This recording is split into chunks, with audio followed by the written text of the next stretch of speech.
isa sa pinakaimportante importanteng malaman ng karamihan, 'yan. Actually, yung iba alam naman, pero much better na we have someone from Canada, like, who's living in Canada for a couple of years to share us what they have. Okay, start na tayo. I will introduce to you. She is an accountant and wealth strategist, also known as Greatway Financial. She is a seasoned accountant and wealth strategist with over 15 years of experience in the financial service industry. She specializes in helping individuals and families achieve financial security through personalized insurance solution and strategic retirement planning. We call her Ate Kate or Sis Kate for sometimes. She had extensive knowledge of the Canadian financial landscape, and her commitment to client education make her a trusted advisor for those seeking to build a secure financial future. Without further ado, I'll just introduce you, Ate Kate or Sis Kate Benitez. Ayun. Hello, hello. Kamusta po ang nakakarami? Kinakabahan ako, akala ko mag-pure English tayo eh. Ayun. So, um, medyo nakapag-relax na ba tayo? So, medyo galaw-galaw muna tayo dyan. Sa mga newly landed, welcome. Welcome to Canada. So, right now, I think for us, still warmer. For most of you are still like a little bit colder na, no? Ayun, so pwede na daw tayo mag-Tagalog, guys. So relax na tayo. So I'm gonna share my screen. Okay. So can you please check if you're able to see my screen? Yes po. Ayun. Working. Thank you. So, good afternoon, everyone. So, yes, thank you for joining today. Thank you for those who stayed. So, I know most of you, right? Dito tayo magstay kasi ito yung kailangan natin, PR pathway, immigration, right? But then, equally important then is to know about financials, right? Especially dito sa Canada, right? If maging familiar tayo, ano ba yung mga reason behind dun sa mga horrible or mga horror story na naririnig o nababasa natin through social medias, news, right? There's a lot. And then all it's because of the failing to plan. Diba? So yun yung isa sa pinaka-importante, right? So thank you, and it's a pleasure to be here with you all. Right, so before we dive into today's presentation, I'd like to extend my heartfelt thank you to all the UPC officers and organizers. Napakaswerte nyo lahat. We have all these very talented and very generous na kababayan who help not only students but their family as well para maging equipped tayo sa pagtahak ng bagong landas natin o bagong future natin dito sa Canada, right? And then also, yeah, this is honored, and then as I said, very grateful tayo dito sa opportunity nito, and then privileged to be here to contribute your journey as you navigate this new chapter of your lives. Like you, right? So I once and my family a new immigrant dito sa Canada. Maybe some of you also came from Dubai, right? Singapore, or any part of the world na medyo convenient na tayo, right? Kumbaga is mas okay na yung buhay natin, and we don't know what is like, no? Ano ba yung haharapin natin dito sa Canada? For some, maybe they are thinking rainbows and flowers, something like that. Right, so we have all shared our immigrant story. So to all the new students and family who have recently arrived, welcome. to the land of opportunities. This country offers endless possibilities for growth, both personally and professionally. And I'm here and excited to share some insights today that will help you build a secure and prosperous future.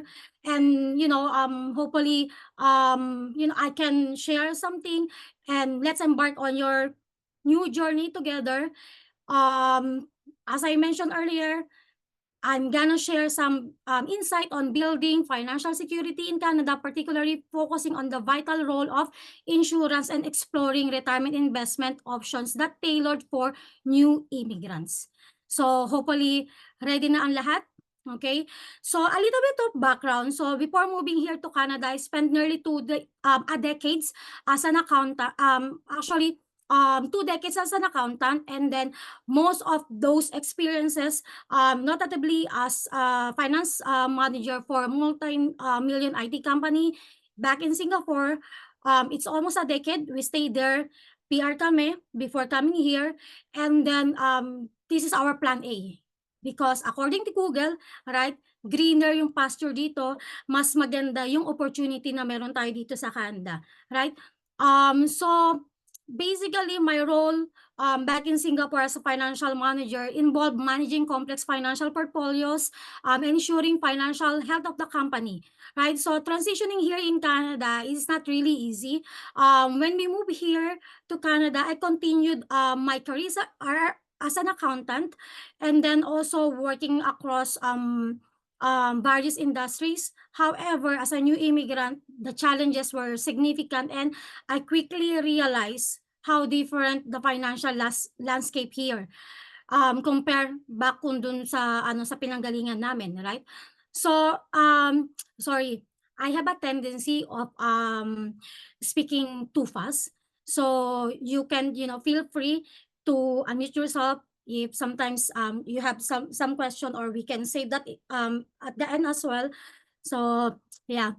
Okay. So as I mentioned, in less than 2 months arriving here in Canada as a landed PR with my family, I found myself buried under hospital bills. Okay, so kahit na PR tayo, subject pa rin tayo sa waiting period. So hoping alam natin lahat yan na merong waiting period na according to the website, right, is 90 days, but actually it's not really 90 days. So later on, I'm gonna share more information about the waiting period on the MSP.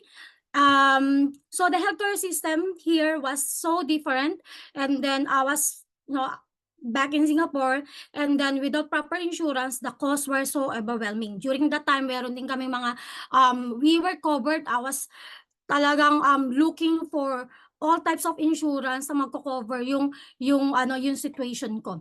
But then unfortunately, life, there's a lots of surprises in life, right? And then also uncertainties. Yun lang naman yung yun lang naman yung pinaka fix dito, uncertain. Right? So because of that situation, it's a wake up call. Okay? So I decided that no one else should have go through what my family and I did.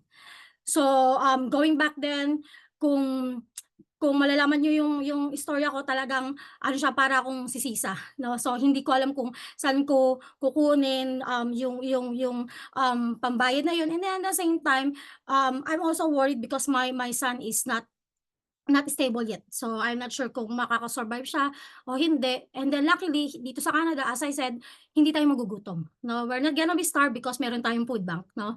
So okay, so I decided, okay, so during the time when I made the pivotal decision to become an licensed financial advisor, insurance advisor, what is my mission? My mission is actually to educate and help new immigrants navigate the complexities of financial security in Canada. On top of that, every tax season nagkakandak din tayo ng mga free tax seminar to help to ease some financial burdens. Alam mo yun, yung small fees na pagpapagawa ng tax, and then at the same time, if you will know how to navigate and simple ways how to file the taxes, actually is yung big help na yon, right? So we are aware na one of the things na kailangan natin malaman is about tax. 'di ba? Kasi, yun nga malaki yung tax, but then, compared to Philippines, actually almost the same lang, eh. But here in Canada, we have benefits on top of that. But for those, OFW na nanggaling sa Dubai, UAE, sa Singapore, siyempre malaking adjustment para sa atin 'yan, right? So, personal this one, as I understand my, my firsthand experience, the challenges that we went through as a new immigrants, adjusting to a new country, understanding a new financial system, and dealing with unexpected expenses. Okay, so my goal is to provide the knowledge and tools you need to protect your financial future. This is not about, just a career or about commission or extra income, right? So this is an advocacy that I want to ensure that most of you or all of you should have the right information, the right resources that you need to make an informed decision.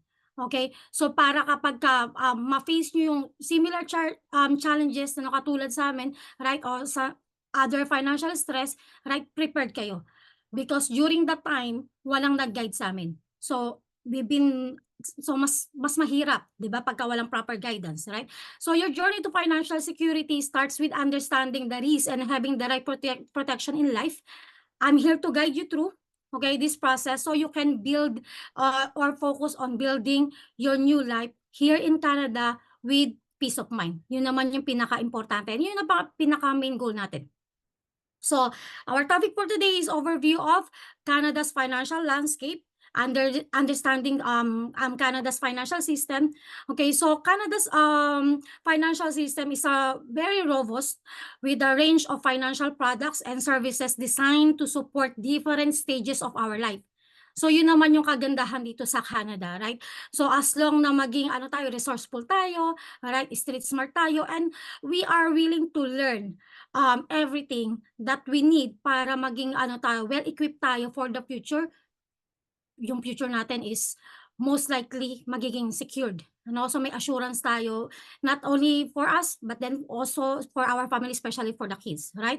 So what are the key financial products that we need to know, right? So there's some of essential products, including, yung bank accounts, right?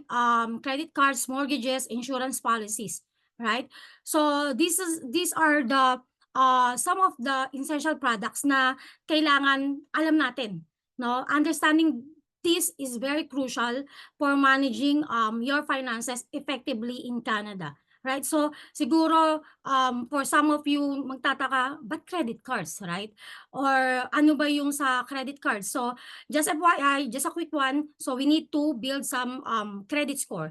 So before, when we came here, akala ko mas okay kapag wala kang utang, 'di ba? Kasi yung credit score. So anong ginagawa namin? Debit, debit, debit, right? So syempre common sense, right? How can you build a credit score without using your credit card? So yun yung isang yung isang mistake, no? So yun nga, it's also good to to learn from someone who been through a lot, and then at the same time para yung mga yung future natin kahit papaano mape-pave way na yung natin, yung path natin, and then we don't need to go through the same situation nung iba. Alright? So that's it. Okay, so what's the importance of financial security, or why financial security matters? The importance of financial security, una, emergency can happen at any time. Okay, I've seen a lot of cases, right? It's just sad to know some, and then mostly yun nga yung mga kababayan natin na they are not prepared, no, dun sa mga emergency na yun, and then yun, that can be a major obstacle. Investing can help you build wealth, and then protecting your asset is crucial. So for those some emergencies, if we don't have enough protection, or wala tayong solution in place for those unforeseen event, right? What will happen? Yung mga pinaghirapan natin, yung mga assets na na-acquire natin, mga savings natin, all be gone. In just like, you know, and then if let's say, yes, wala man tayong asset, wala man tayong cash na mawala, how would you feel? Pagdating mo dito, bound ka na kagad sa utang.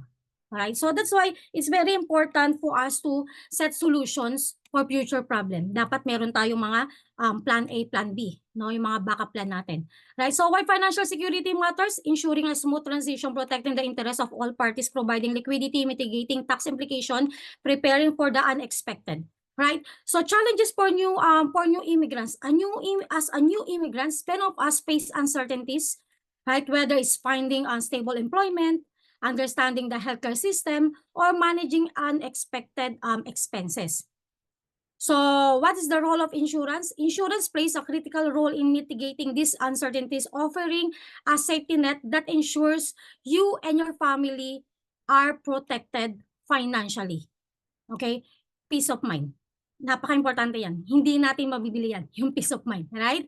So, types of insurance in Canada, or some at least some essential types of insurance. So dito sa Canada, there's a lot of types of insurance. Even yung phone nyo, yung sofa set natin, right? Lahat yan, even yung computer these days, right? We can buy insurance for all things, di ba? So, ganun ka-importante yung insurance dito sa Canada. Right? So, ito yung mga basic or mga essential na kailangan natin malaman. Life insurance, health insurance, home and auto insurance. So, magtataka kayo, no? Bakit magkasama yung home and auto insurance? For most of the provinces, actually, pwedeng, kumbaga, i-combo yung home and auto insurance. However, kasi nandito tayo sa BC, yung auto insurance natin is monopolized ng ICBC. So, I haven't seen any provider that offering a combo for home and auto insurance. But for most of the provinces, they can do the combination of home and auto insurance, which is they will be able to save more kapag pagka magka-combine siya. Okay, so let's dig deep. Okay, so two basics, no? And most important question in life na usually nane-neglect natin. Okay, so ano ba yun? What if life is short? Diba? Minsan naisip nyo ba, what if life is short? What will happen? And then the second one, what if life is long? During pandemic, does anyone know, right, na or nakapag-predict na magkakaroon ng COVID during that time? And then, who were being affected during COVID? Matatanda lang ba? Mga bata lang ba? Or kahit sino? O pwede? Right? Who were taught na yung cousin ko na sobrang healthy, maganda yung position niya sa bangko, right? And then lagi siyang nag-gym suddenly one day, and then he's the only provider for his parents and for the family of his brother, right? Suddenly will be gone. Gigising na lang, wala na, right? And then ang masaklap, hindi nakita kasi that time, di ba, kailangan kinikremate kagad, right? So what if life is short? If we have a family, right, and then especially if we have kids, have you ever thought na what if something happened to me? Can I still provide for my family? Is there any assurance that my kids' future are secured? What will happen to them? What if life is long? So yun, 'di ba? So parang ang daming problema na related sa pera. What if life is long? So syempre masaya. So ako talaga sabi ko ay aabot ako ng 100 years old. Why? Because I have a simple dream just to be a lola kasi I never seen my grandparents, and I will be a generous lola. Right? What if life is long? Anong problema natin? Retirement. Right? So retirement naman yung problema natin. Are we ready to retire? kung mapapansin mo dito sa Canada, sobrang bilis, no? Sobrang bilis. Ngayon, ano na, September na, andiyan si, sino nga yung kumakanta ng, sino? Si Jose Marichan, di ba? Bumabati na. And then afternoon, Bear, and then New Year na naman, right? So what if life is long? Have you ever asked yourself, are you ready to retire? For those Filipinos here, students, maybe open work permit or OWP, right, na galing sa rich country, right? Did you see the similarity? Kahit na mayaman ang Canada, kahit mayaman ang Singapore, nandun pa rin yung mga matatanda na nag-work pa rin because they are not prepared. And then, what if something happened in the middle? What if we've been critically ill, right? So what will happen? So life insurance is actually an income protection or income replacement, right? Not just for us, right? And then for our family as well. So what are the types of life insurance that we need? So there's two major types of life insurance. Ito standard to kahit sa mundo ka pumunta, right? So meron tayong term life insurance, meron tayong permanent life insurance. What are the difference? Term life insurance provide affordable coverage for a specific period of time, ideal for those looking to protect their family during the early days or early years, right? However, permanent life insurance also offers lifelong coverage and includes a savings component. There's two types of permanent life insurance. So meron tayong tinatawag na whole life insurance and meron tayong tinatawag na universal life. So for those specific one, I'm not gonna go deep kasi masyadong mahaba yon. Right? So mga basic muna tayo. And then next insurance na kailangan natin malaman, right? So health insurance. So sa health insurance, so mapapansin niyo especially sa mga bago, right? So meron tayong tinatawag na federal and meron tayong tinatawag na provincial. Ano ba yung pinagkaiba ng dalawa? Right? There's certain aspects or mga like types ng services na applicable lang siya via federal or regulated siya via provincial lang, right? So dito sa BC, ang tawag dun sa health insurance natin o yung provincial health insurance natin, we call it Medical Services Plan or MSP. Okay? For Ontario, OHIP, for Alberta, AHIP. So different provinces, iba-iba yan. Okay? And then at the same time, iba-iba din siya ng eligibility, iba-iba din siya ng although yung coverage almost similar, standard basic medical services na ino-offer para sa atin o binibigay para sa atin. Yun yung mga benefits, right? So paano ba tayo nagkakaroon ng paano ba tayo pwedeng makapag-avail ng medical service plan or MSP from the government? So first thing first, right? So ito lagi kong sinasabi, pagdating nyo dito sa Canada, right? You need to know, you have to plan ano ba yung mga dapat nyong unahin. Right? So, kailangan nyo ng SIN, kailangan nyo ng phone number, kailangan nyo ng bank, right? And then, kung wala kayong SIN, hindi kayo makakapunta sa bank, hindi kayo makakakuha ng MSP. As early as possible, apply for MSP because meron tayong tinatawag na 90 days waiting period. As I mentioned earlier, right? Hindi siya actually talaga 90 days. So,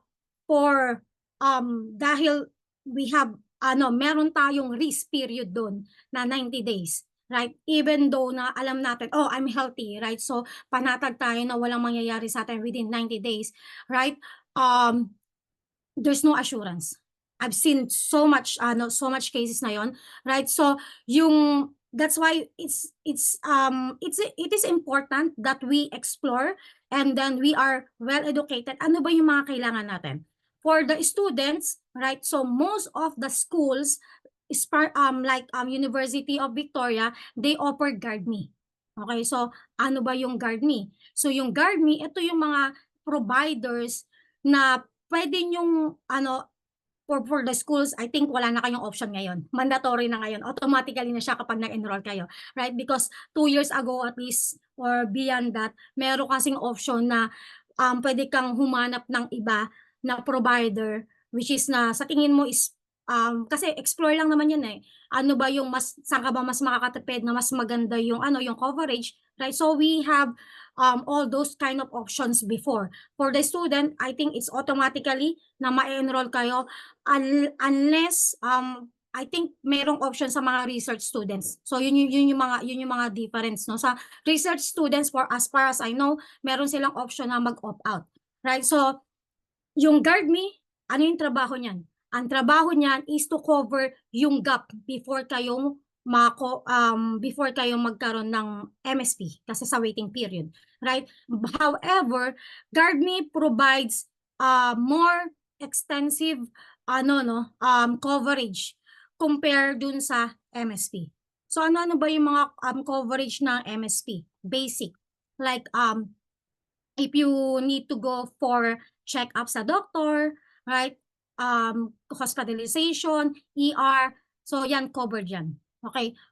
However, please take note, okay? Yung ambulance 911, may bayad yan. So yung mga other providers like GuardMe or other companies as well na makukuha natin like sa travel insurance na under medical, so they are also providing all those benefits na hindi nako-cover ni MSP kasi malaki-laki din yan. And then also one thing to point out as well, for MSP hindi covered yung what you call this prescription medication, so hindi siya covered. That's why ito yung role ni GuardMe or any other types of medical travel insurance. They are giving you those protections na hindi covered ng MSP. However, okay, other than MSP, okay, MSP is mandatory. So mandatory yan. The rest of the medical insurance is optional. And then some of the insurance or providers, there's merong footnote doon, so dapat alam nyo din. So hindi lahat is pare-parehas, hindi lahat ng company pare-parehas yan, right? For some of the insurance provider, they will cover you so much, okay? FYI, for those students, meron kayong tinatawag na student plan. Okay? So yung student plan na yun is much cheaper and have a broad coverage compared dun sa mga normal na medical plan ng mga non-student. So sino yung eligible doon? Student and families. So as long as nandun sa plan yung student, pwede kayong maging eligible dun sa specific plan na yon. Okay? So, however, balik tayo dun sa ibang provider, pagka meron dun na nakanote na kapag meron ka ng coverage from your province, especially like for example for MSP dito sa BC, magi-stop na yon. So, you will no longer covered for that. So, dapat alam mo din yon. Okay? And then also, one tip, maybe dun sa mga future na friends nyo na coming here in Canada or dun sa mga families nyo na coming here in Canada, right, that also will be able or eligible for MSP, yung 90 days, as I mentioned earlier, hindi siya talaga exactly 90 days. So makikita mo, merong ang tinitignan doon is yung kung kailan ka dumating. So yung landing date mo dito sa Canada or departure date, almost the same naman niya kung galing tayo sa Asia, right? Kung halimbawa, dumating ka dito is like September 1, right? So ang bilang ng 90 days mo is actually September, October, November, December, right? September, October, November. So yung yung waiting period mo is up to November 30 and then you will be covered December 1st. Kung dadating ka dito, like sabihin natin September 29, okay? Ang bilang nun is 1 month pa rin. Pero realistically, kung compute mo yung per days, mas tipid ka kapag pupunta ka dito ng later of the month. Diba? So you don't really need to finish cover yung buong 90 days kasi always first day of the 4th month dun ka mako-covered. So yun yung isa sa mga important na information na hindi sa atin nasasabi. Okay? And then, ang tanong, merong bang do we need to pay for MSP? Okay? For BC, yes. So very unique tayo dito sa BC because some of the provinces actually they don't really pay. However, like for example sa Ontario, ang requirement doon kailangan yung OWP is may work bago ma-cover. And then ang worst niyan is ang hirap, 6 months, yung iba umabot pa ng 1 year wala pang work. So wala silang coverage. So they need to keep on buying the insurance for their families. Okay? So dito sa BC, even us, we are paying for MSP until I think year 2019 or 2020 na tinanggal nila yon. However, hindi naman siya talaga totally eliminated. The companies are paying for the MSP because MSP is a provincial insurance for medical. Okay, so ang tanong diyan, magkano ba yung usually na na china-charge? So 75 per month. So kung makikita niyo yung MSP website, nakalagay doon for both minors and adults, right? But then read carefully. Okay, 75 per month for both minors and adult. So hindi siya combination for the family, kundi 75 per head siya. However, yung OWP, hindi sila they don't need to pay. Okay, for most of the time. And then ano pa yung mga information na kailangan nating malaman, right? Kung hindi niyo pa naririnig yung Fair Pharmacare. Okay, yung Fair Pharmacare, as long as magiging eligible tayo dito. Ano ba yung eligibility? Usually ang mga eligibility sa mga ganitong benefits from the government or mga discounted or rebates na ganyan, right? Is yung income natin. So as long as na bagong dating kayo, and then for most of the time na we won't be able to hit the maximum income, okay, maximize nyo lahat ng mga benefits, ng mga government benefits. Kasi darating yung panahon na, syempre, tataas na yung income natin, yung benefits na yun liliit na o mawawala na. So just take advantage habang eligible pa kayo. So yung Pharmacare, okay, this will help covers the cost of eligible prescription drugs, medical supplies, and pharmacy services na hindi covered nung primary and health extended health insurance natin. Okay, so meron doon visit nyo lang yung government website. I can share some link. So I'm sure kung gusto nyo, pero kung kahit na ayaw nyo, i-share ko pa rin siya. Ayan. Unable to send due to admin restriction. Great. So yon, so hindi daw ako pwedeng mag-send admin. Okay. So yon, so Google nyo na lang no, Pharmacare. Kasi hindi ako makapag-send ng ng link. Okay, next, extended health benefits. So what are extended health benefits? This is also falls under the category of health insurance. Most of the time kapag kami employer tayo, extended health benefits, isa yan sa mga benefits na dapat na meron tayo. Ano yung mga kino-cover niyan? Lahat ng mga hindi na-covered ni MSP. However, hindi lahat is 100%. Like for example, dental. Okay? For some, 80% yung coverage. For some, 90% yung coverage. And yung mga lucky one, those blessed 100% yung coverage. Okay? If ever both of you, husband and wife, magkakaroon kayo ng employer that is offering an extended health benefits, take advantage yun, and then kailangan yung ang tawag dito, make sure na dependent nyo ang isa't isa. Okay? So anong ibig sabihin nun? As I mentioned earlier, most of the benefits are not 100% covered. Kahit dun sa mga prescription drugs natin. And also, one tip, sorry. Ito kasi napaka-importante din to para alam nyo kung paano kayo makakapag-save ng money, right? So for prescription drugs, okay, so meron tayong tinatawag na dispensing fee. So kung kadalasan sa atin, hindi natin binabasa yung mga binibigay sa atin ng mga employer natin, right? So meron doon mga dispensing fee. Para ma-maximize natin yung benefits natin or para mas makatipid tayo, sabihin natin, ayun, umaasa lang kayo sa farmer care, wala pa kayong extended health benefits coverage, right? I-search nyo, saan ba yung pinakamurang dispensing fee? So yung dispensing fee, it matters.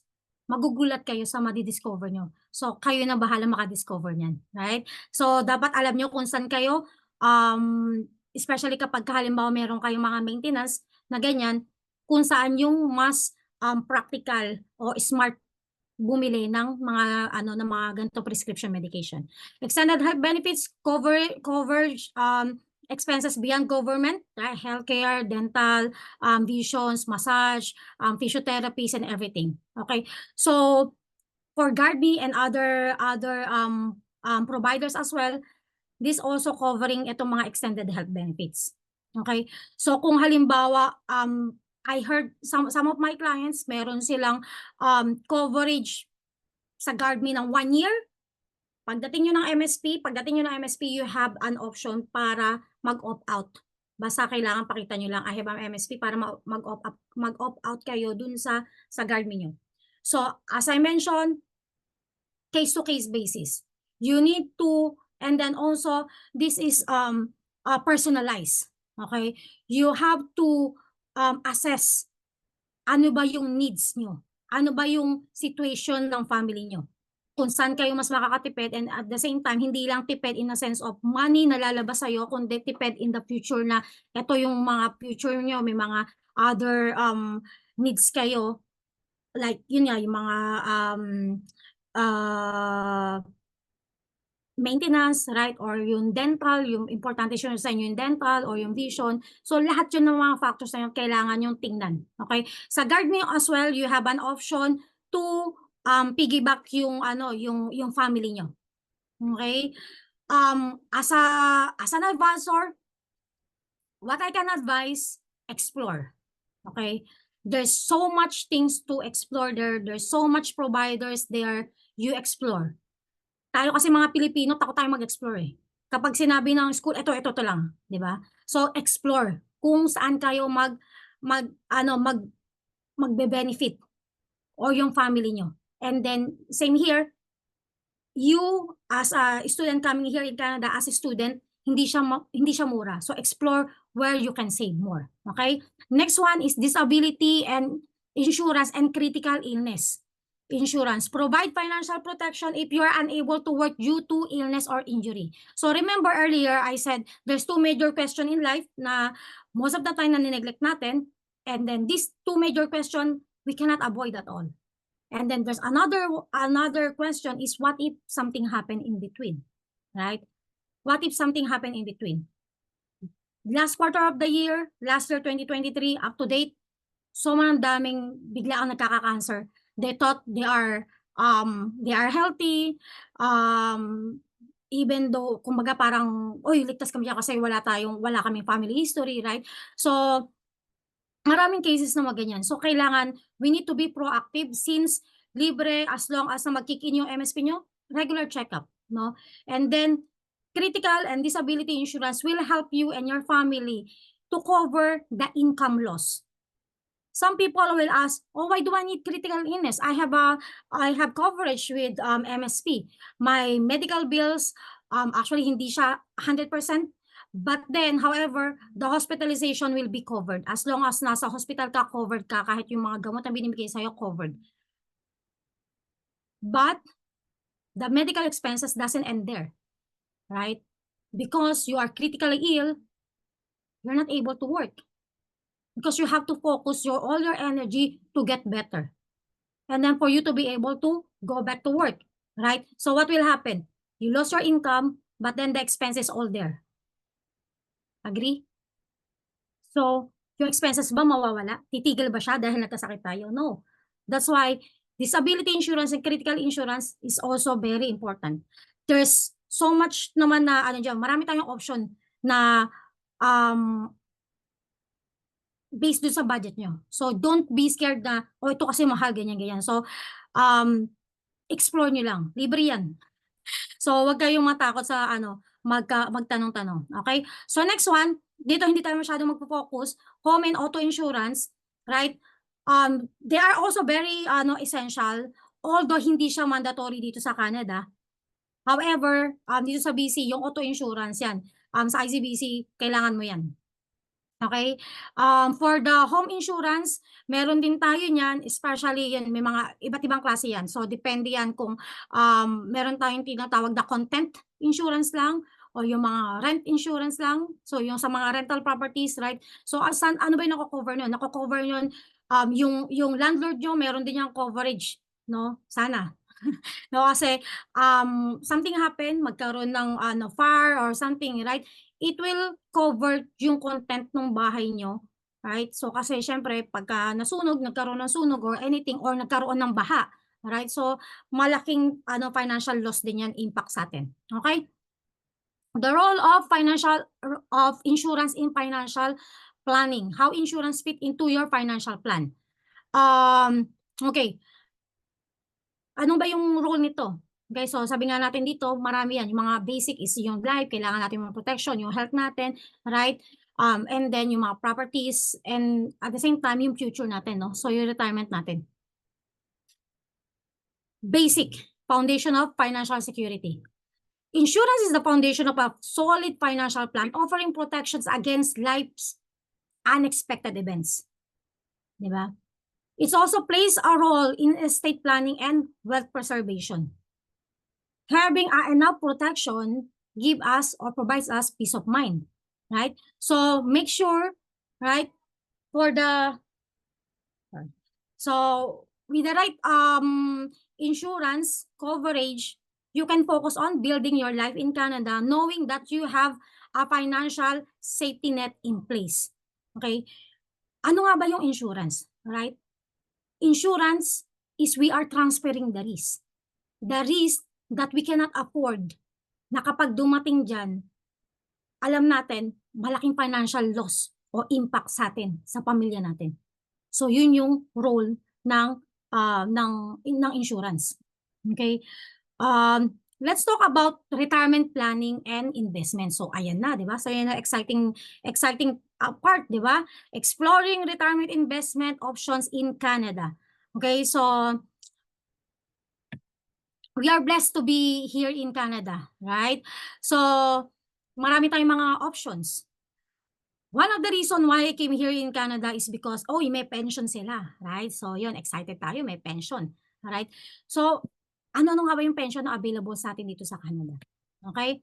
So, meron tayong tinatawag na, ayun, yung CPP. Okay, yung CPP, dun sa mga just newly landed here in Canada, don't be surprised sa payslip natin, meron tayong mga deduction dyan, sorry.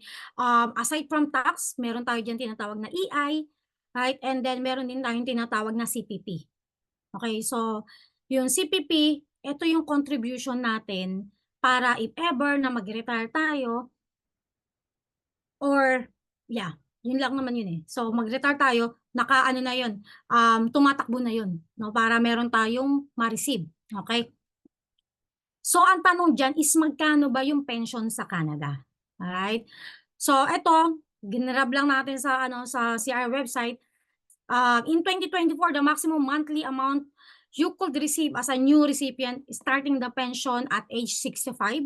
Okay, so you have an option na kumuha ka ng pension ng 65 years old, or kung gusto mo naman na medyo tumaas pa yung monthly or annual pension mo, pwede mo naman siyang i-extend, no? So pwede kang mag 66, 67 years old, right?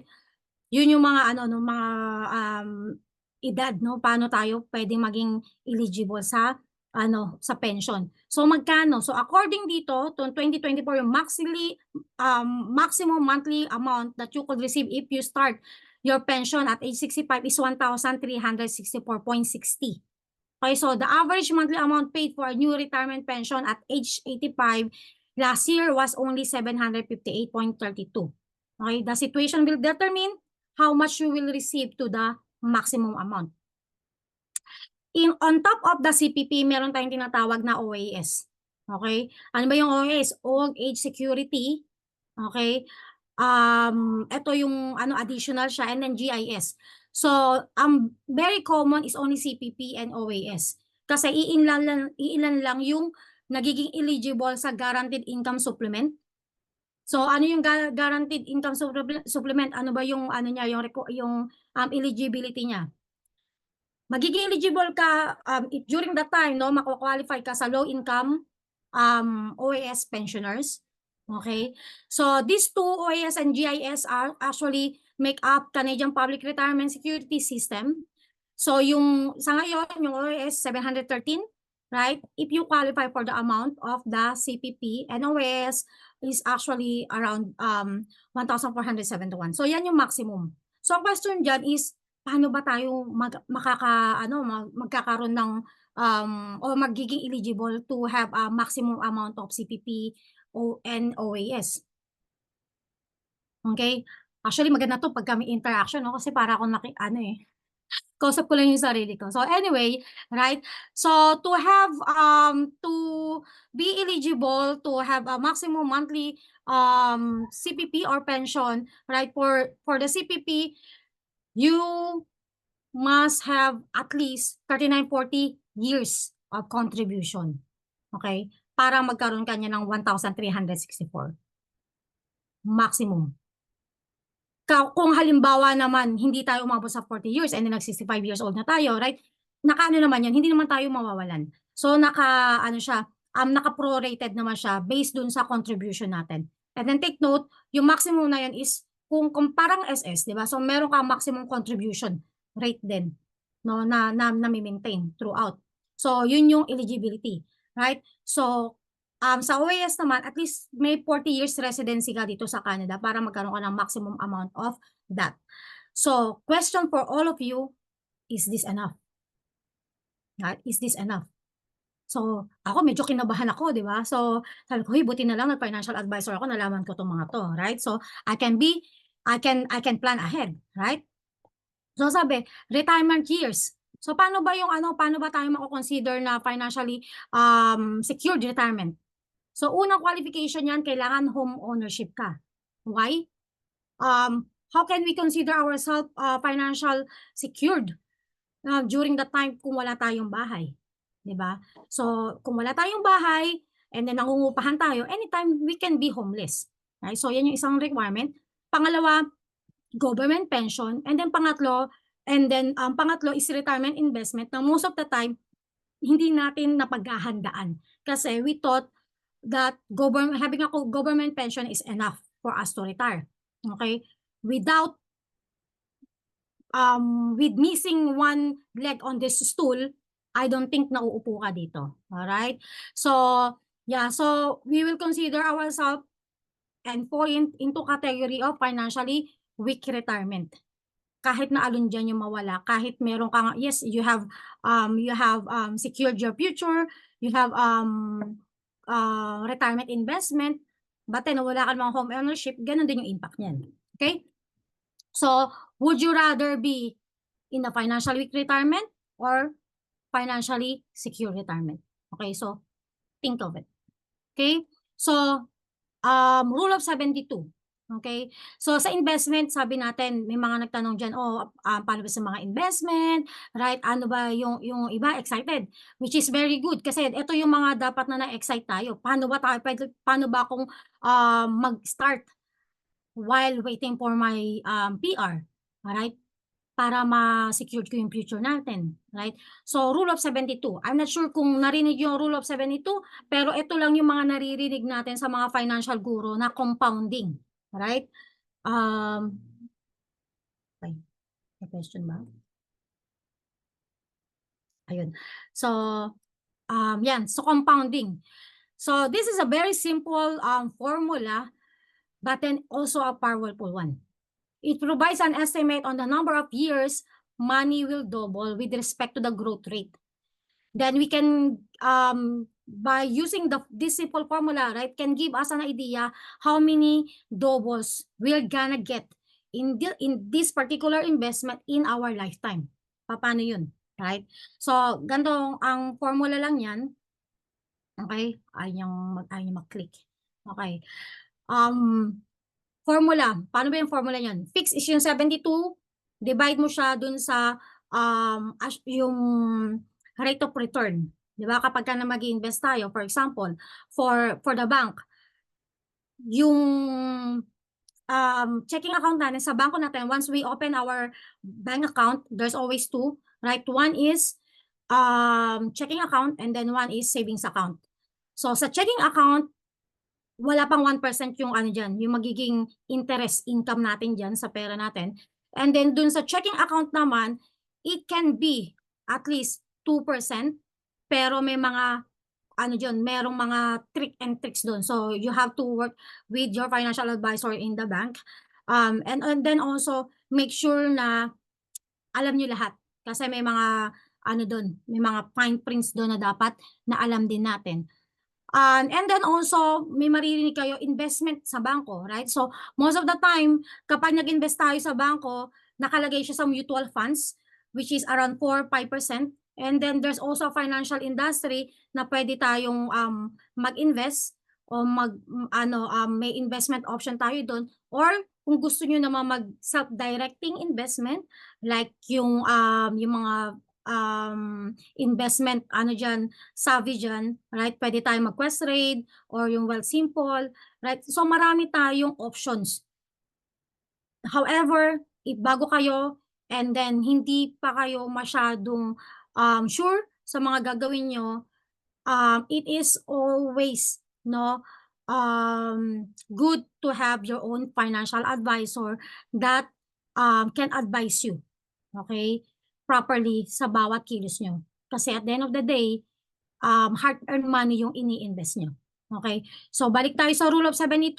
Like, for example, 72, right? So, divide mo siya kung halimbawa 4% ba yung rate of return or 8% ba yan o 6%. Okay? So, kung mapapansin nyo, habang tumataas yung rate of return, yung amount of time para magdoble yung pera natin is also umiikse. Right? So, is this important for you to know? Yes. Why? So, you can decide properly saan ba nyo dapat ilalagay yung pera nyo. So, dito ba sa investment na to? Or investment B, C, D? And then also, for those who are asking, saan ba yung magandang investment? Right? So, maraming steps dyan. Okay? Good financial advisor, right, will need to do some financial needs analysis. And then at the same time, i-assess yung risk profile nyo, yung risk appetite nyo.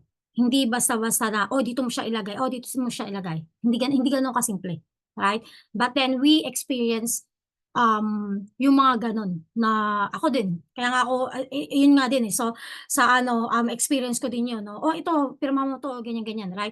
So, we want to make, difference na we need to do it right. Right? So, as I mentioned, this advocacy is to educate people, to help.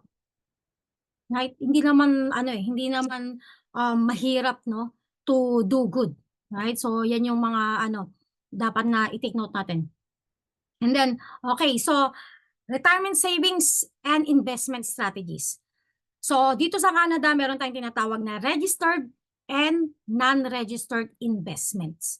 So, pag sinabi nating registered investment, all those kind of investment is actually under the umbrella of the government. Ano-ano yung mga option, yung mga example niyan? RSP, TFSA, LIRA. So there's plenty more, no? So ano ba yung RSP, no? Sa RSP is a registered retirement savings plan. Yung TFSA is yun nga, yung tax-free savings account, di ba? So ito yung 2K retirement savings vehicle sa Canada. Yung RSP nag-offer siya ng tax deferred growth while TFSA provides tax-free growth on contributions. So, as I mentioned earlier, be careful, okay? So minsan kasi ano tayo sa mga hype, 'di ba, na ano, or pagdating natin narinig natin, oh, kailangan kumuha ka na ng RSP or kailangan kumuha ka na ng ganito, right? And then you, because you have you really want to, acquire your own property in the future. So gusto mo hangga't maaga mag-invest ka na kaagad sa RSP. Okay? So, and then even sa company natin, very few, kaya very lucky and very blessed if we will be employed sa mga company na nagbibigay ng mga matching. So, ibig sabihin nun, ima-match ng company yung contribution mo. Okay? However, always be careful. Why? Kapag hindi ka pa nakakapag-file ng tax mo dito sa Canada, wala ka pang contribution room. Okay? So, ibig sabihin nun, kapag wala ka pang contribution room, don't invest o don't open RSP. Kasi meron yan, darating sa Canada like early of the year. And then some HR also hindi nila napapansin na ito pala is ano lang, new immigrant lang. Right? So, open RSP, ito, sign, right? And then we will end paying a tax. How much yung tax na penalty? 1% per month on your unused contribution kapag ka nag-exceed tayo dun sa deduction limit natin. Okay? And then, paano ba yung computation ng RSP? Yung maximum amount na ng pwede natin contribute. So, 18% of earned income up to 30,780. Ano yung purpose niyan? Yung purpose niyan is para ito sa mga high earned mga those people who are earning higher amount, right, that will be end up in a taxable position. Pagka bumili tayo, let's say for example 100,000 yung income mo, bumili ka ng RSP. So kung wala kang RSP, 100,000, let's say times 35%, yun yung tax na babayaran mo, right? However, kung may RSP ka, 100,000 yung income mo, meron kang RSP, nasabihin natin 70,000 for that year, okay, hindi siya naki-carry forward, ano lang siya for that year lang. Kung 100,000 tapos may RSP ka ng 30,000, na magiging taxable income mo lang is 70,000. Right? So 70,000 times 35%, for example, kung saan yung tax rate mo, right? So yun yung main purpose ng RSP. And then at the same time, right, yung RSP, pwede mo din siyang i-borrow, no? Pwede mo siyang i-borrow para pambili mo or pang down payment mo dun sa first time home buyer. Okay, take note, first time home buyer. Okay? However, yung first 2 years, walang hindi pa mandatory na kailangan mong ibalik. So yung RSP, I mentioned, I use the word borrow. Okay, so kailangan hihiramin mo lang siya, kailangan mo siyang ibalik uli. Kasi yung RSP is for the purpose of saving for your retirement. And then also, it's good to note, RSP is a deferred income. Ibig sabihin, once we access the cash in RSP anytime, magiging taxable siya. So, paano siya nagiging beneficial para sa future natin? Makakatipid tayo, like for example, ngayon 35% yung tax rate mo, pagka tumanda ka na, so yung income mo medyo mababa na, right? So, minimum at least may 10% ka na tax rate. So, yung natipid mo, instead na magbabayad ka ng 35% dun sa amount ng RSP mo, tapos kukunin mo siya ng pagtanda mo, is 35 minus 10, right? So, yun yung natipid mo, tax savings mo. However, kung halimbawa kinuha mo siya na mas maaga, depende kung kailan mo siya, yung timing, no? Yun yung isang mga dapat na i-take note din natin. Yung TFSA, maganda kasi siya, tax-free savings account. And then, pero may limit lang din siya. Okay, so for this year, meron tayong limit na up to 7,000, 7,000. Okay? Okay, and then, saan yan? Na-click ko ba siya? Ayun. So, okay. Meron ba tayo? Ayun. So, yun na ano natin. So, yung employer sponsored plans. Ayan. So, meron din tayong may mga other options tayo para sa retirement savings natin that our employer is offering as a part of our benefits, no? Which can be valuable part of your retirement strategy. Understanding how to maximize these benefits is crucial for long-term financial security. Again, if you are not confident enough, talk to a trusted financial advisor. Okay? So, yan. Libre naman yan. At least sa akin libre. Okay, so yan. So another one, another two options or vehicle, no, for our retirement savings, non-registered investment, cash value from life insurance. If RSP and TFSA are maxed out already, right, we can also take advantage the benefits of the cash value in life insurance. Okay, so ito yung isa sa mga option natin. Depending on how the cash value is accessed from cash life insurance. So, yun. So, sabi natin may mga strategy dyan. So, you need to make sure to talk to a trusted financial advisor about the strategy on how to use yung mga cash value sa life insurance natin. Okay?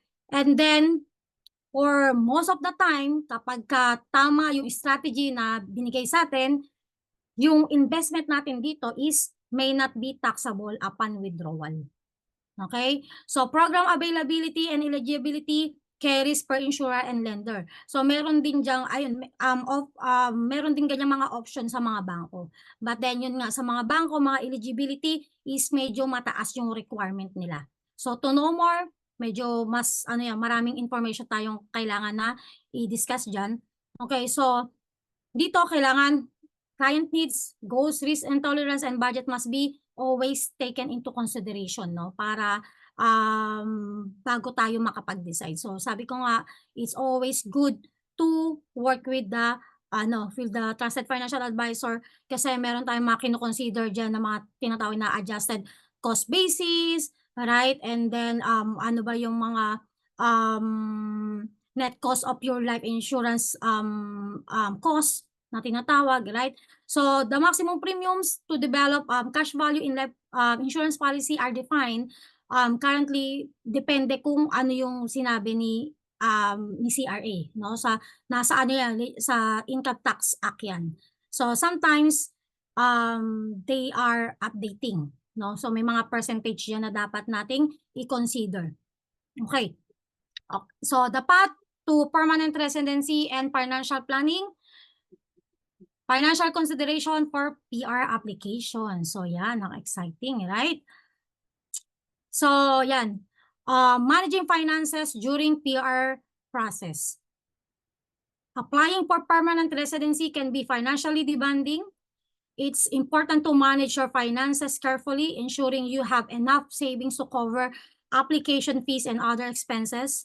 And then also, it is very important to know how to build credit history. And so establishing and maintaining a good credit history in Canada is essential for accessing loans, renting apartments, and even securing jobs. Okay, so dito I'm gonna share some information about sa credit history, especially dun sa mga sa mga bagong dating, no? Ano ba yung credit history, no? Bakit kailangan ba natin ang credit history yan? So marami lagi natin naririnig yan, right? So yun nga. So may mga mga employer, so nagba-back check sila, especially new immigrants tayo. Diba? So they need to make sure also and ensure na you have the ability to pay for the rent, otherwise it's their loss. Right? So meron tayong maraming klaseng check diyan. Isa na doon yung mga credit history natin. Okay? Paano magbi-build? Making sure na lahat kayo may credit card, husband and wife. Okay? So it doesn't matter kung nagtatrabaho yung wife o yung husband lang. Okay? Make sure yung expenses nyo equally divided. So for my case, our first 2 years hindi ako nakapagtrabaho gawa ng situation na meron kami, right? And then at the same time, like you, nag-aral din ako.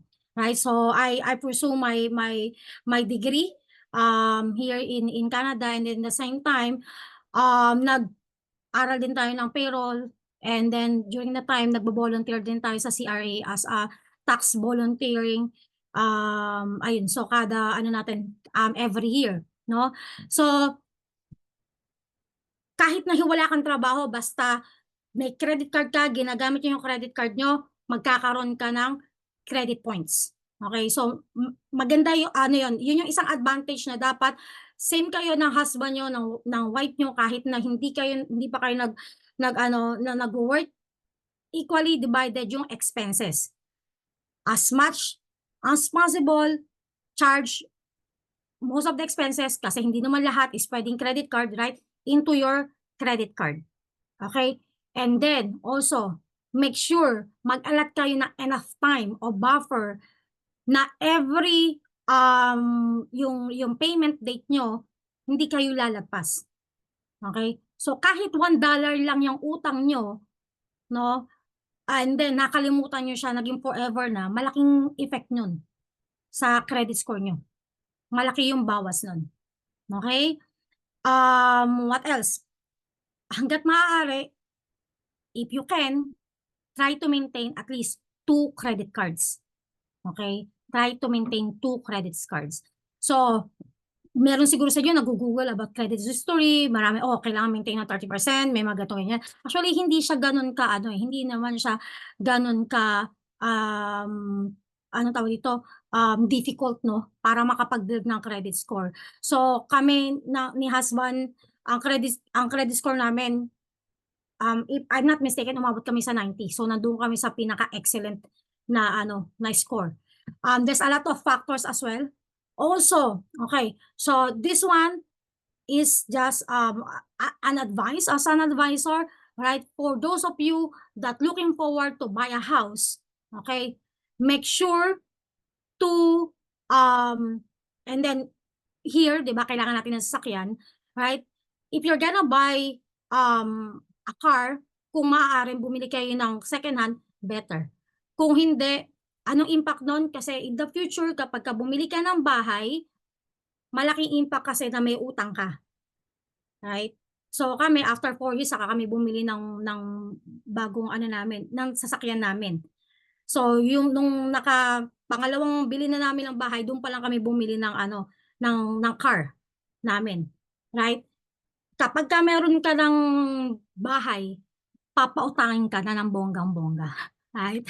So, yun naman yung doon.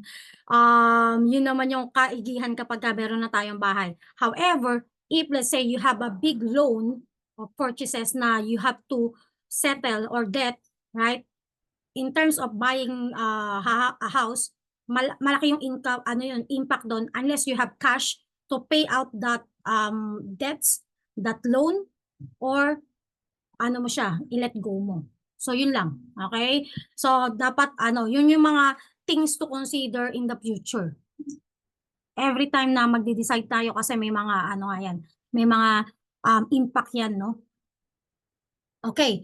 Practical financial tips. Okay. Building credit. Ayun na nga, nasabi ko na kanina. Excited tayo, no? So, yan. So, and then also, pay your bills on time to maintain a credit score. Creating a budget, track your income and expenses, create a budget. To create a budget, this will help you manage your finances effectively and avoid unnecessary debt. Leveraging government benefits. Okay, so explore government programs like Canada Child Benefit na nasanay ako sa CTB. We call it CTB before. Canada Tax Benefit yan. Our registered education plans, RESP, to support your families for financial goals. Okay. So, ano nga ba yung RESP? 'Di ba? Ano ba yung Canada Child Benefit? No? So yung mga naririnig nyo, yung mga may mga allowance yung mga bata, no, sa Canada. So yun naman yung gusto ko dito sa Canada. Very talaga sila, generous sila. So kahit na hindi tayo if we are still non-immigrant yet, no, meron na kaagad tayong benefits. back in dun sa pinanggalingan namin, PR kami daw wala kaming benefits, right? Pero maganda naman yun sa retirement nila, yun naman yung pinagkaiba. So, who is eligible for CCB? Kapag ka PR ka, or kung halimbawa at least 18 months na kayo dito, right? So doon, syempre before 18 months, mag-apply na kayo ng CCB para ma-process na, para pagkadating ng 18 months, ma-receive nyo na kagad yung mga benefits na yun. And then there's many more benefits that I will tackle during my tax session. Okay, and then what else? Okay, so sa CCB may mga question na how much, no? So depende 'yon sa income nyo. Yung income din nagba-vary yung benefits based on the family income and then sa edad ng mga bata. Okay? For some, sabi ko nga napaka-generous ni Canada no? For some, I'm not sure kung hanggang ngayon kasi yung iba hindi na Pero meron akong ibang clients na nakakakuha pa rin. Bina-backdate yung benefits no, from day one. So kaya bonggang-bongga, dami nilang na-receive na benefits, right? And then so RSP, ano yung RSP? Yung RSP is Registered Education Savings Plan. Ito is to help your ease some of your financial burden kapag ka nag-college na yung mga anak natin. Who can subscribe or open RSP for your child, right? So either any one of the parents, guardians, grandparents, or other relatives. Even friends pa pwede, no? Basta more than 18 years old na sila, okay? And also, yung beneficiary nun, syempre yung bata, right? Pero merong requirement. Okay, may requirement. Yung requirement is kailangan may SIN yung bata. Okay, yung may SIN yung bata bago tayo makapag-open ng RSP. Ano yung mga benefits ng RSP? Madami. Ayan, so meron tayong minamatch siya ng government, and then the same time depende din sa sa per provinces. Meron tayong na mga benefits na CLB, CESB. So medyo malaking malaking session din yung RSP. So broad din siya masyado. Okay? So yan. So I think that's all. Yeah, so thank you so much for your time. I think I talked too much, or I don't know if nag-overtime tayo.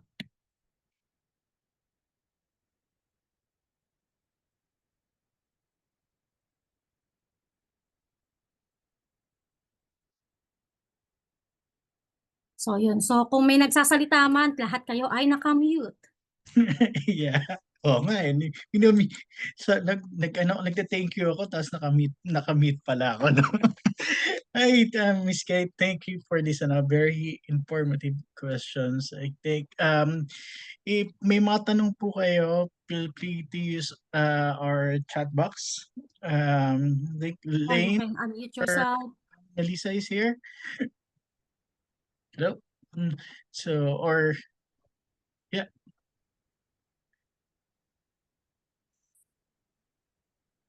Yeah, I think yung session mo, Mrs. Kate, napaka-helpful, especially din sa mga newcomers natin, no?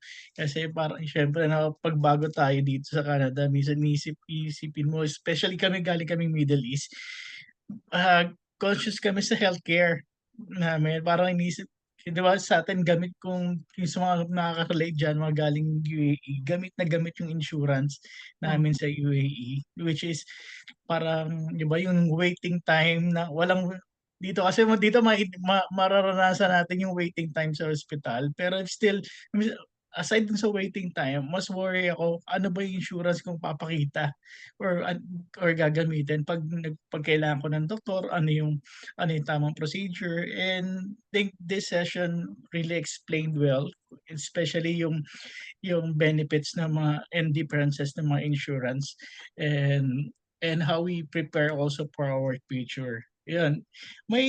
This mga registered, sa mga pre-registered questions, I just wanna run through lang some of the questions. Sabi niya dito, there is some students So though you covered already some question before, so I was just gonna run again those on those topics. So yeah, sabi nga nila dito, like there are some students that are open for, our students open our RSP. So okay na daw ba mag-open ng RSP ang mga students? So and if so, what are the potential benefit for us? So Okay. So yun, okay, so yun yung importante, no? PPC allowed ma-withdraw. Yan. Okay. Yun sa RSP, napakagandang yan, no, topic. And then the same time, it's good na ito yung isa sa mga first thing na kailangan alam natin kung paano natin gawin. Kasi marami diyang, yun nga, sabi ko nga kanina, right, open kayo ng RSP, mga ganyan, right? So, ito yung isang ito yung isang tip, no? Kapag hindi pa kayo nakaka-file ng tax, ng income tax sa Canada, don't open RSP. Kasi, ano ibig sabihin nun? Ibig sabihin nun, wala pa kayong contribution room. So, kanina, sinabi ko, magkano nga yung penalty kapag ka nag-open ka, tapos wala ka pang contribution room, or lumagpas ka dun sa contribution room mo. Kasi ganun din yun eh. Kung lumagpas ka, dahil zero pa yung contribution room mo, so, technically lumagpas ka, right? So 1% no yung penalty natin kada buwan. Okay, yun yung isa. And then yun, so unang first step, you have to file income tax. So kung kararating mo lang ngayon, there's no way you can file income tax. And then also isang tip na rin, no? For those of you or maybe coming dito ng December or November na coming in Canada, wala pa silang mga income or anything na ganyan. So sinasabi na, hindi pa kami pwedeng mag-file ng tax. Right? Because of kararating lang namin or dahil meron tayong mga days no na dapat na i-consider before filing tax. Actually, you can. Okay? So ano yung benefits ng filing ng tax ng early? Makakapag-avail kayo ng maraming benefits from the government, and at the same time, syempre, but then, kung wala kayong income during that year, so don't expect na magkakaroon kayo ng contribution room for that following year. So, meaning, i-hold nyo muna yung pag-apply ng RSP. Unless yung company nyo is sobrang generous na magmamatch ng contribution nyo na kahit na i-compute nyo, mag-i-end up pa rin kayong panalo, open nyo na. Alam mo yung ibig sabihin? So, kahit na magbayad kayo ng 1% na penalty, but then mag-net or magiging beneficial pa rin sa inyo, yung dahil malaki yung contribution ni company, yun lang yung mga very rare and then exemption kung sa mga bagong dating na pwedeng mag-open ng RSP. So, ang tanong, ano yung benefits, di ba? So yun, ulitin natin uli.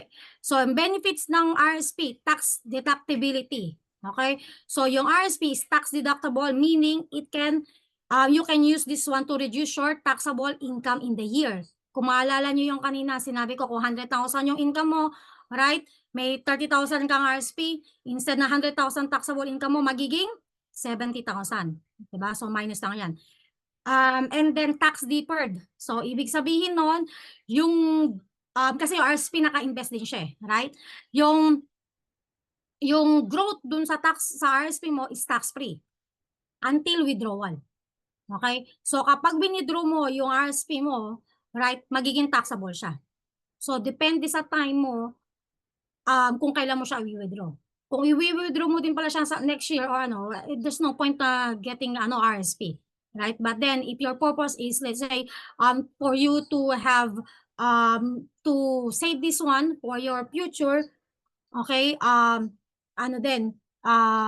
pwede yun. Kasi makakasave ka, halimbawa 35% and then future mo, tax mo is 10%, 10% yung tax mo, makakasave ka na magkano? Ng at least 20%. So yung tax deferred growth. And then next is yun nga, retirement income. Okay, so pwede natin siyang i-convert in the future into RRIF. So ano ibig sabihin niya? Registered Retirement Income Fund. or pwedeng sa annuity. Okay, so medyo mahabang discussion yun.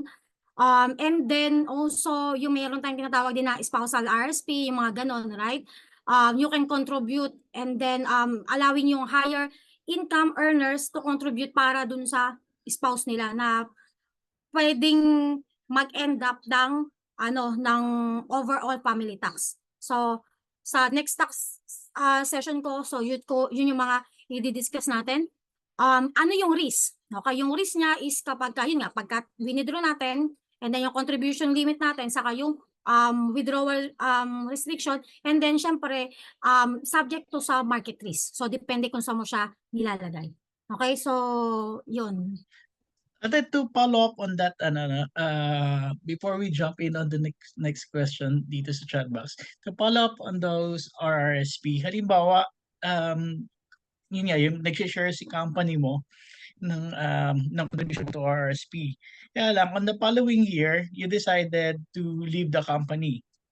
Just for example, you leave, and then, pwede mo bang ituloy yung RRSP na yun as personal, or Yes. or Yes, you have an option kasi hindi naman siya directly talaga from the company, right? So they also engage third party na providers kung saan, halimbawa Canada Life or ano na ba yun, iba na yung pangalan ng Canada Life ngayon eh. So yun, bibigyan kayo ng option na pwede siyang ituloy or pwede mo siyang ilipat sa RSP din. Okay? So, sa RSP mo din siya ilipat. Pwede mo siyang ilipat basta sa RSP lang. Huwag mo siyang i-withdraw.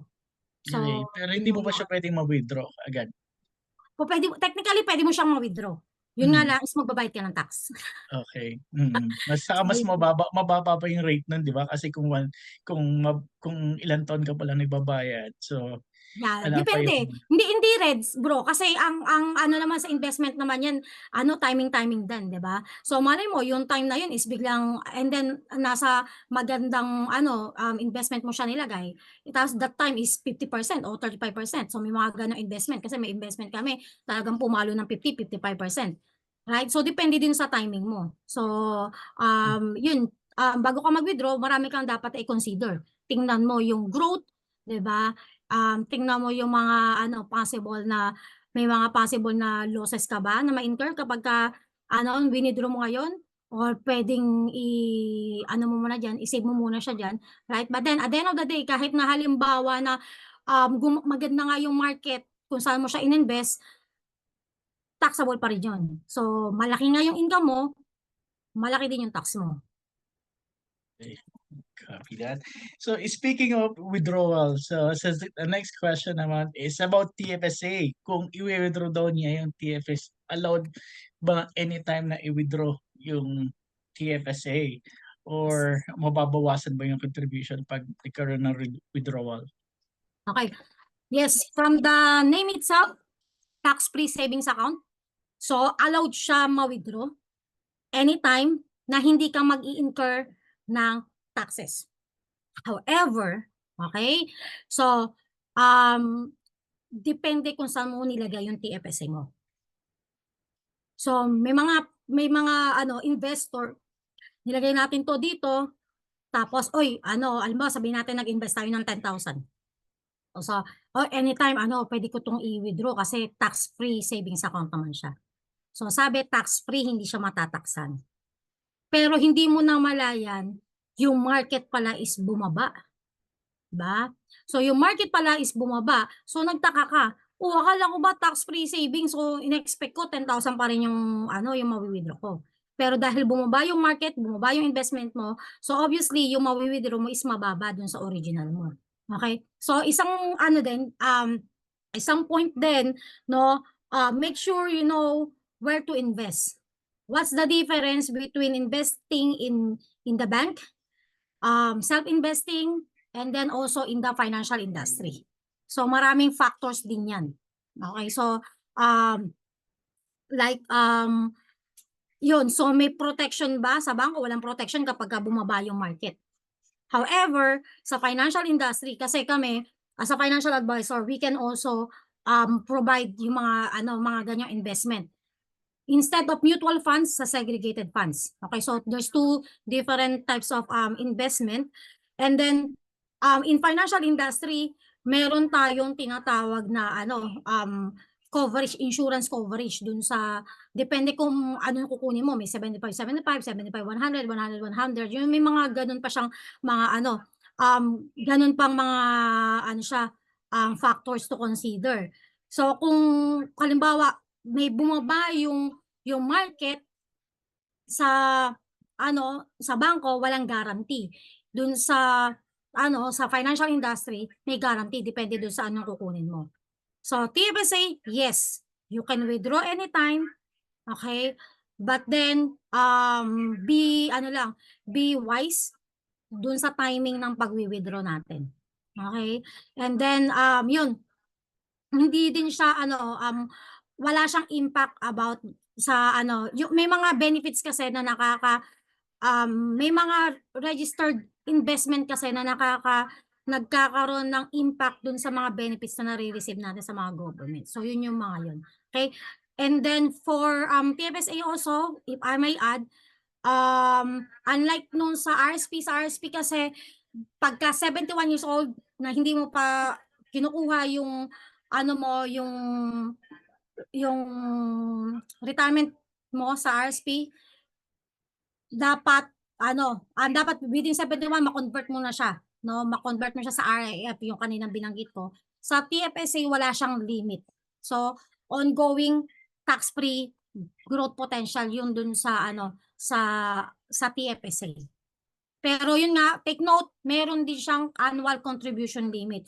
So make sure na hindi kayo lalagpas doon.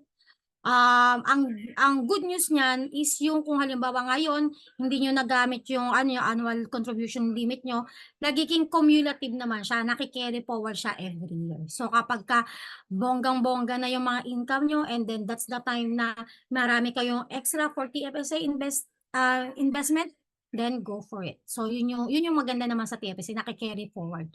Okay? So yun yung any Yeah. things. Yeah, I think there's some registered question here that that's mentioned about some leakage on the social media or some like maybe from TikToks or in Facebook na nakikita natin na nababawasan daw yung RRSP natin ng government in general. So like claiming that the contribution to an RRSP can be reduced to the amount that the tax we own to the government. So Okay. So yun, ika-clarify ko lang yung question, no? So sabi niya dito, taxes owed. Okay? So Yeah. ibig sabihin may utang siya sa government. Tama? Yeah. Diba? So hindi totoo siya. So ang purpose ng RSP is to reduce yung yung tax magiging tax owing mo for the current year kung kailan ka kumuha ng RSP. So halimbawa, 'di ba parang yan eh. So ang filing ng tax, 'di ba? So sa atin nasa next year usually nag-o-open yung mga February, March, tapos ang deadline niyan is nasa April, end of April, right? So yun yung sa mga normal na employees, for dun naman sa mga self-employed and other business sa June pa siya. Okay? So yung pag-file natin doon, yung dapat, and then also may makikita kayo sa mga bangko, this is the deadline for RSP contribution kasi meron pang pwede pa tayong mag-contribute up to within the January para maihabol natin dun sa magiging tax owing natin for that year. Pag sinabi kasi nating owed, may utang na siya, may existing utang na siya. Para lang ma-clear natin yung owing natin sa government, kailangan natin mag-payment. Yun lang yung isa. So unless na misunderstood niya yung napanood sa TikTok, so yung RSP nakakababa siya ng tax obligation natin for that year. Pwedeng bumaba yung tax natin or we will end up in the refund position.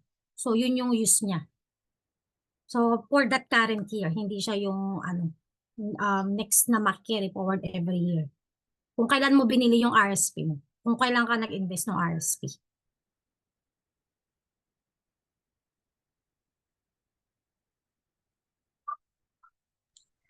Yan. And in general, no, so in general about the retirement. So how soon or how early ba dapat tayo mag-plan for our retirement period here in Canada? Maganda Necessary na yung ba yan kahit hindi pa PR? actually depende yan sa inyo, right? So sabi nga ng so according to Asian proverb, the best time to plant a tree is 20 years ago.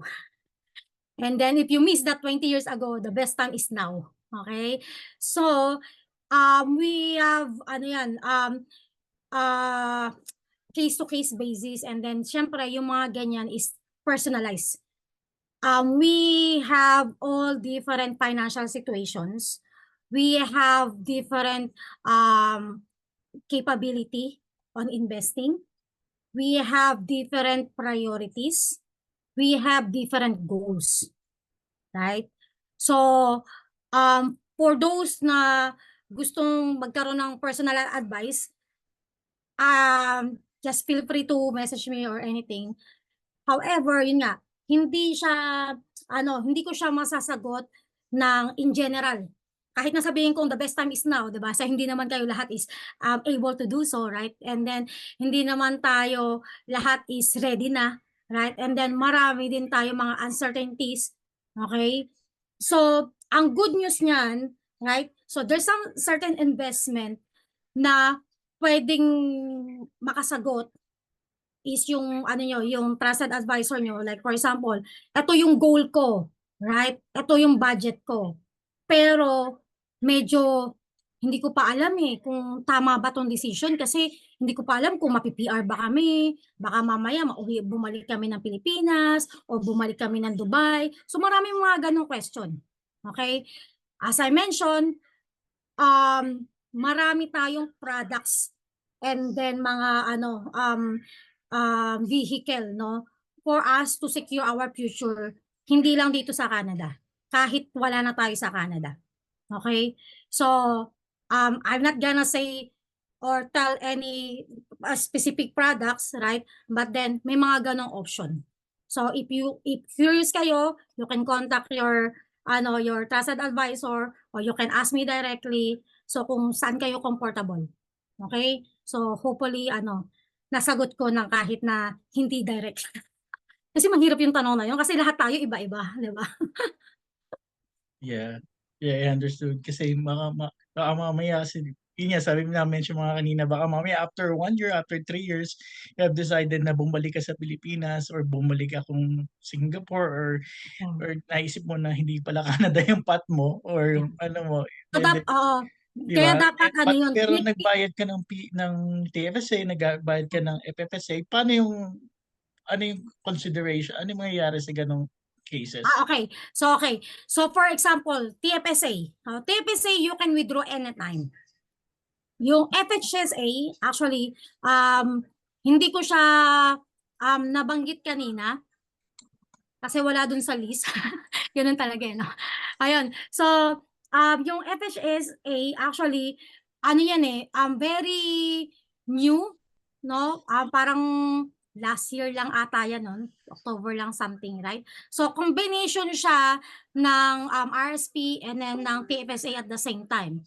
So, yung sagot dun sa tanong mo, kahit halimbawa nag-contribute ka ng RSP, ng FHSA, pwede mo namang withdrawin lahat yan Yun nga lang, mag-attract siya ng tax. Okay? Yung TFSA, wala kasi tax-free saving account siya. Okay? Yung ano ba yung so sa iba na ngayon lang narinig, ano ba yung pinag-uusapan nilang FHSA? Kanina hindi naman nasabi yan, di ba? So, ayun. So, first time, home buying, savings account. So, sabi ko nga dito, combination siya ng RSP saka ng TFSA. This is ideal for those who are planning to buy their first home,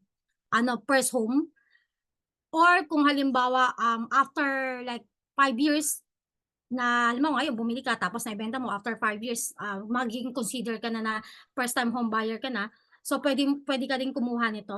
Okay, so this can benefit you for both tax deductible contribution and then at the same time tax-free withdrawal. So kailan siya nagiging tax-free withdrawal? Nagiging tax-free withdrawal lang siya kapag ka ginamit mo siya as down payment para dun sa sa bahay mo, sa first time home buyer mo. Right? So same as dun sa sa TFSA, flexible din siya. Okay? And then at the same time, parang RSP, pwede din siyang magamit para makabawas dun sa taxable obligations mo or liability mo for that specific year. So kailan tayo pwedeng kumuha ng FHSA? Actually, anytime. Right? So yun nga lang, check your priorities. Okay? Check your other options. All right. Thanks for that. And I got one more question about especially din sa mga bago about credit score. How to maintain ano ba yung ano yung best way to maintain our credit score? Nung bago kami dito, hinahabol ko yung pagbabayad ng credit card. So dapat minsan inaano ko na dapat fully paid ako doon sa fully paid yung expenses namin na credit card. So wala kaming utang. So ano ba ang maganda? It will be 35% of settlement ba? O 50% of the settlement or 100% settlement every month of your expenses? For example, you expense $300 for this month. So kailangan mo bang bayaran yun fully para maging maganda yung record mo to maintain your credit scoring? Yeah. So yan, so actually there's someone also exactly the same yung question niya. Yeah. Okay, so yun, yung sa credit score, yun yung sinasabi ko kanina, according to Google, so ang dami nating consideration, di ba? May compute pa tayo ng 30%, mga ganyan-ganyan, di ba? So actually, hindi siya ganun ka-complicated. Okay? So as long as na mababayaran nyo yung credit card nyo, maglagay kayo ng maglagay kayo ng buffer, enough time para ma-fully paid siya. Take note dun sa mga galing ng ibang bansa dyan. So medyo slow yung technology dito sa Canada. Actually dito medyo mabilis-bilis na nga. 8 years ago, nung 8-9 years ago, talagang sabi ko nga Jurassic era tong napuntahan namin. Compare sa Singapore. So hindi talaga kami naglalabas ng telepono. So ganun siya ganun siya before. So anyway, so sa credit score, yun nga, kaya ko nabanggit dun sa technology, you have to make sure na you have enough buffer para ma-clear yung payment nyo. Ano yung ko-consider nyo? Weekends or holidays. Okay? And then at the same time, every bank meron tayong different na bank clearing days. So depende dun sa bangko yung clearing days na na meron sila. So yun yung mga dapat niyo consider. So hindi ganun siya ka-complicated. Naku, kailangan 35% na ganito o na maximize ko na yung credit card ko. So bababa na yung credit score ko. Actually hindi naman yun sa amin kasi talagang na-maximize namin yung credit card namin, especially last year nagpunta kami ng Europe. Talagang tumawag pa ako, can you please increase my credit tawag ito, yung credit limit ko temporary. Although ino-opera nila ako ng forever, sabi ko hindi, temporary lang. So bakit? Kasi meron din siyang impact. Okay, ayan sisingilin ko na kayo dyan. So kapag bumili kayo ng bahay, so just FYI, I'm a property investor as well. So I have three rental properties for very short period of time. And then I wanted to share, especially sa mga bagong dating dito, especially, sabi ko nga, marami tayong mga pinagdaanan, pero yun, street smart lang. Yun, so pag meron kasing mga company sa mga bangko, mga lenders, kapag sa mortgage, pagdating ng mortgage, tatanungin ka, magkano yung line of credit nyo mo, magkano yung credit score, yung credit limit mo for this. Kaya kanina sabi ko, hanggat maaari, if you can live with 2 credit cards, better. 'di ba? So tingnan niyo kung saan yung talaga magbe-benefit kayo. 3 is fine, pero wag masyadong madami. Kasi kami we end up talagang kinonsolidate namin nung nakita namin papaano how to ano 'no, yung strategy about sa credit score. As I mentioned earlier, 2 years hindi ako nakapagtrabaho. Nung nakapagtrabaho na ako, maraming mga ano yun, pagdating sa mga ano din, pagdating sa mga pangbili ng bahay, I can give you some idea how to go around, 'no? May mga sinasabi, "Oh, after 1 year ka pala, oh, after 6 years, 6 months ka pa lang bago ka makabili." No, actually hindi hindi siya 100% totoo, okey? So, yun, yun. So, sa credit score, you don't need to think about the 35%. You can maximize it. Pagka bibili tayo ng bahay in the future, may mga bangko, may mga lender na tatanungin, how much is your line of credit? Kasi may mga bangko na pagka may available ka ng ganitong amount, they consider this one as use. So, ibig sabihin, nahahatak dun sa credit score mo. So, ano impact nun? Kapag mababa yung credit score mo, yung mortgage na yung loan na pwede na ibigay sa'yo is mas mababa. So, yun din isang reason kung bakit hangga't maaari, try to, minimize lang yung pag-apply ng mga credit card.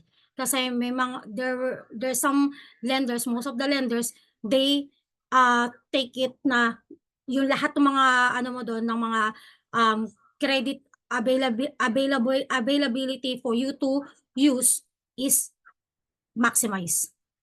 Because few years ago, may mga Pilipino, pagbili ng bahay, siguro dahil dun sa mga ganong technique, pagbili ng, kasi masyado tayong di ba, may strategize tayo eh. So, pagbili nila ng bahay, na-approve sila, pagka-approve, kumuha sila sa line of credit nila, umutang sila pang down. Which is, during the approval process, di ba, so hindi siya na-take to account. So ngayon, naging matalino na yung mga ibang mga bangko. So kapag may availability ka ng ganito, kino-consider na nila use yun. So kaya every time na meron tatawag sa akin, oh, congratulations, you are approved for this kind of limit, 20,000, blah, blah, blah. I always decline. Kasi at the end of the day, hindi ko naman ganun kalaki unless, yun nga, magta-travel. Pero temporary lang siya. Kasi yun yung isang reason ko dahil I'm a property investor, ayokong ma-hurt yung credit score namin in the future. So, simpleng-simple lang kami. Bayaran nyo on time, it doesn't matter 35% or something yung nagamit nyo, right? As long as na on time kayo, maglagay kayo ng buffer. Before the deadline, clear siya, all good kayo. Yeah. About Basta wag kayo mag-iiwan ng $1. Yung $1 na nakalimutan yung bayaran, maghahatak yun. Yeah. Maghahatak yung pababa. About yung mga independent loan, like, kasi di ba, like there's a pair stone or triangle or any other independent loan na parang separate entity yata sila, di ba, na tinatawag, na hindi sila nakalink directly sa bank. May connection ba yan sa ating mga credit scoring? Yes. So, yung mga lender na yun, so, dito, yun naman high-tech si Canada. Okay. So, kung makikita nyo, meron dyang website, no, na we can request about dun sa credit score natin, credit standing natin, and then you can see all your activities, even yung mobile phone nyo, lahat ng mga binabayaran nyo, credit history nyo. Okay? So, meron dito yung mga sinasabi mong mga separate entity or mga private, no? Actually, malaking hurt yun sa credit score din natin kasi loan din siya. And then also mas mataas yung rate nila. Kumbaga parang kasi meron akong isang tinulungan dito, ilang taon na sila, 30 years na sila dito sa Canada, from Alberta lumipat dito. Talagang nabaon sila sa mga hindi sila makabili ng bahay. So tinulungan ko siya, I'm just trying to help. Yun nga yung ko is because of dun. So marami siyang mga ganon-ganon. And then ang laki nung niya, para siyang loan shark. Ang laki nung interest. So yun yung makakaapekto yun. naka-direct yun sa credit bureau. So meron tayong tinatawag na credit bureau dito. Nire-report. Ayun. Thank you. Any other question, guys? Yeah, think we covered everything. And lastly, Miss Kate, paano ka namin mako-contact and how is it okay that people can able to reach you direct for any other services, especially for I believe na nasa Vancouver ka, di ba? Pero Yes. yeah, pero how we can able to reach you pag meron kayong Yeah. uh, So you can add me to Facebook, or you can have my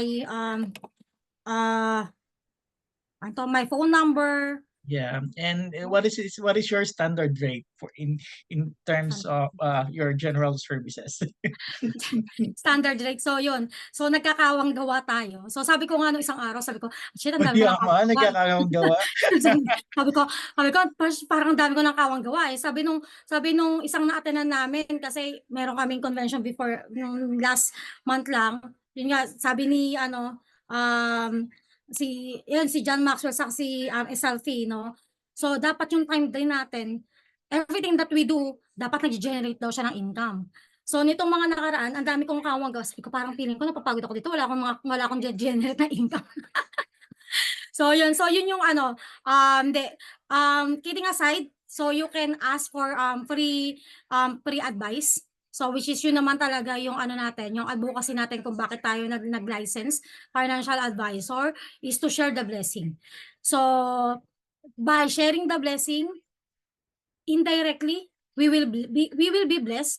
Maybe hindi from dun sa mga taong tinulungan natin, pero God who knows when and how, di ba?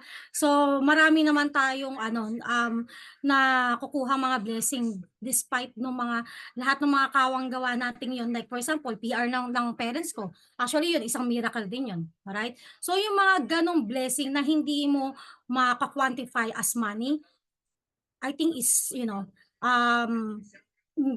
baliwala siya sa mga marireceive mong maliit na fee. 'Di ba? So, yun naman. So, yan, you can feel free to connect with me in Facebook, Instagram, no? Parang lang no? So, yun sa Facebook, may Instagram, pero mostly in Facebook. My phone number, I will share my phone number and my email address as well.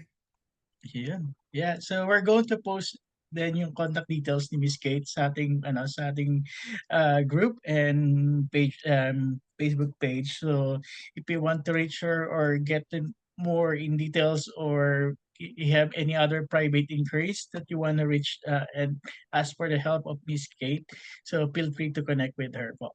Yun. So once again, Miss Kate, so on behalf of this whole beautiful family, we just want to thank you for your time, for your generously giving your time with us. At syempre, no, for arranging all this whole day session. I know kung busy kami, sobrang busy kayo at you have your meeting 24 hours a day. Parang nung last time, parang 11 o'clock na tayo nag-offline. So, but you still gave your time and give this time for us para ma-share natin yung blessing natin na meron tayo sa ating mga kababayan. So yun, maraming salamat ulit sa inyong lahat. And guys, you have anything to say? Arvin? Yeah, hello Miss Kate. Hello po. Thank you po for this opportunity. Alam mo, sinabi ko kanina kay Miss Mayor na napakahirap pumanap na speaker. Tapos, napagbigyan tayo dahil din sa'yo.